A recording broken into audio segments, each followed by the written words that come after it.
আসসালামু আলাইকুম। আমি পলিথিন সিস্টেম ব্যবহার করে যে পেঁয়াজের পুলগুলো ফেলেছিলাম তাতে 6 দিন অতিবাহিত হয়েছে। আজকে আমি এই পুলগুলো দেখার জন্য আসলাম।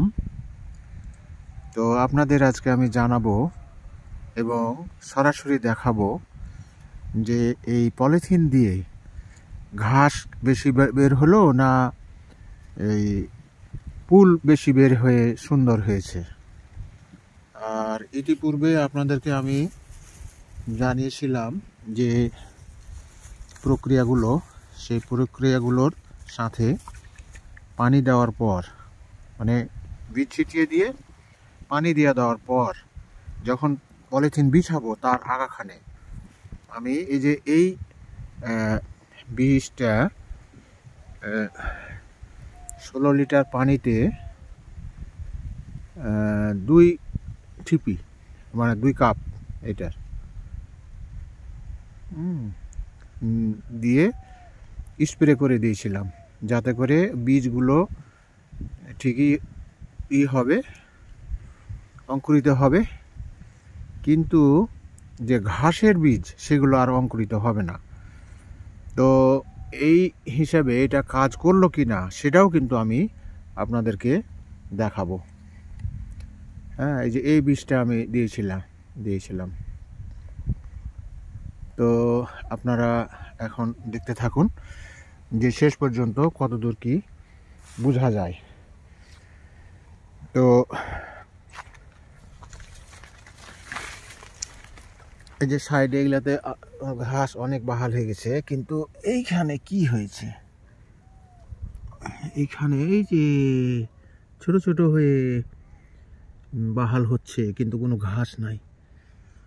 এটা একটা দেখুন, এই যে বীজ বের হচ্ছে, এই যে বীজ কোকড়া হয়ে মাথা তুলে দাঁড়াচ্ছে। 6 দিন হলো, 6 দিনটা পুরো 5.5 দিন।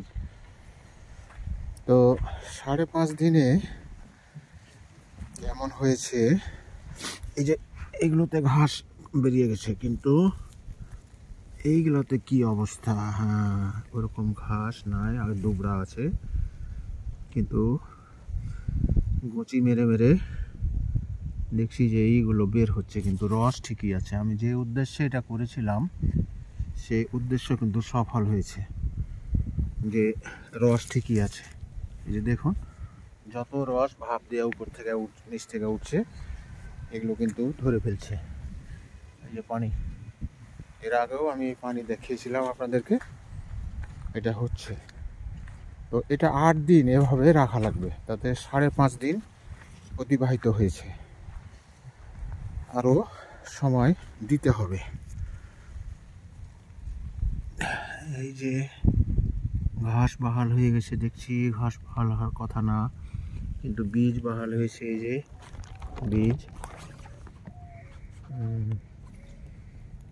বীজগুলো বাঁকা হয়ে কোঁকড়া হয়ে হচ্ছে, তো এটা আরও সময় লাগবে।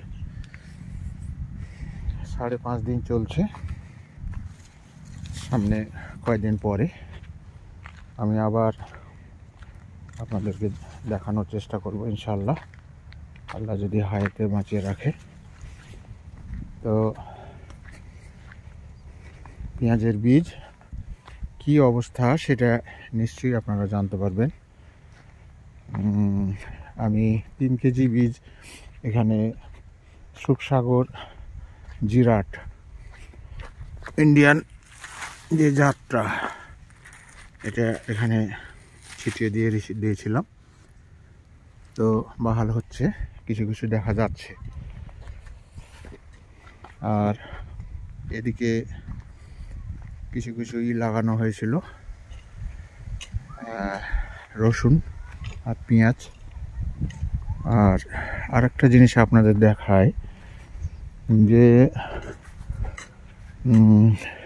মূলত পেঁয়াজ লাগানো হবে ফাঁকা ফাঁকা জায়গাটাতে, ফেলে না রেখে রসুন লাগানো হবে।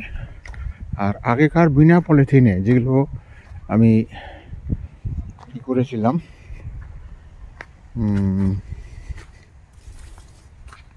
এই পেঁয়াজের পুল ফেলেছিলাম পরীক্ষামূলকভাবে। এইখানে প্রচুর ঘাসেই মাঠ দখল করে নিয়েছে।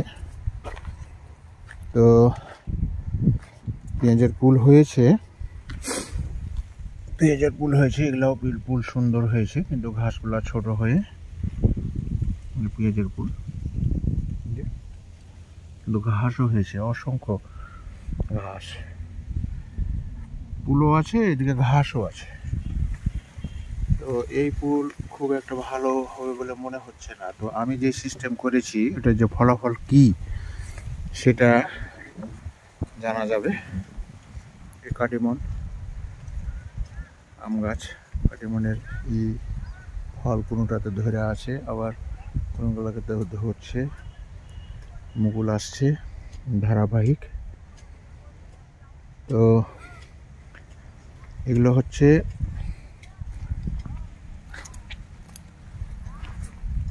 যে জমিটাকে সর্বোচ্চ ব্যবহার করা, মানে মাল্টিপুল চাষাবাদ কতটা কার্যকর হয়, জমিটা ব্যবহার করতে পারলেই হয়। তো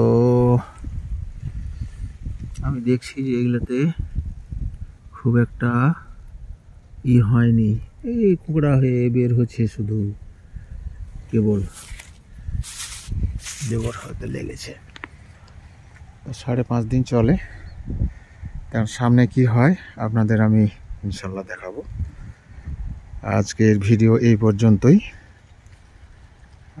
আপনারা আমার চ্যানেলটিকে সাবস্ক্রাইব করে রাখবেন, তাহলে নোটিফিকেশান আপনার কাছে চলে যাবে। আর এই তথ্যগুলো অনেকে জানেন না, যেমন আমি নিজেও জানতাম না, বিভিন্ন সূত্র থেকে আমি সংগ্রহ করে আপনাদেরকে আমি অবগত করছি, সেই হিসাবে যেন অন্যে এগুলো জানতে পারে। যে হারে সবজির দাম বাড়ছে, যে হারে পেঁয়াজের দাম বাড়ছে, রসুনের দাম বাড়ছে, তো আমরা যদি এদিকে একটু নজর দিই, আর আমরা যদি শিক্ষিত লোকেরা এরকম আবাদ করে মানুষকে জানানোর চেষ্টা করি, তাহলে এটা থেকে পৃথিবীর মানুষ উপকৃত হবে, এটা আমি মনে প্রাণে বিশ্বাস করি। তো আমার ভিডিও লাইক কমেন্ট ও শেয়ার করবেন, সাবস্ক্রাইব করবেন চ্যানেলটি। আমি ইতিপূর্বে এভাবে বলিনি, কিন্তু দেখছি যে অভূতপূর্ব সাড়া পাওয়া যাচ্ছে। মানুষ অনেক কমেন্ট করছেন যে এইগুলো গঠনমূলক একটা বিষয়, অনেকেই জানেন না, জেনে থাকলে অন্যকে জানানো যায়।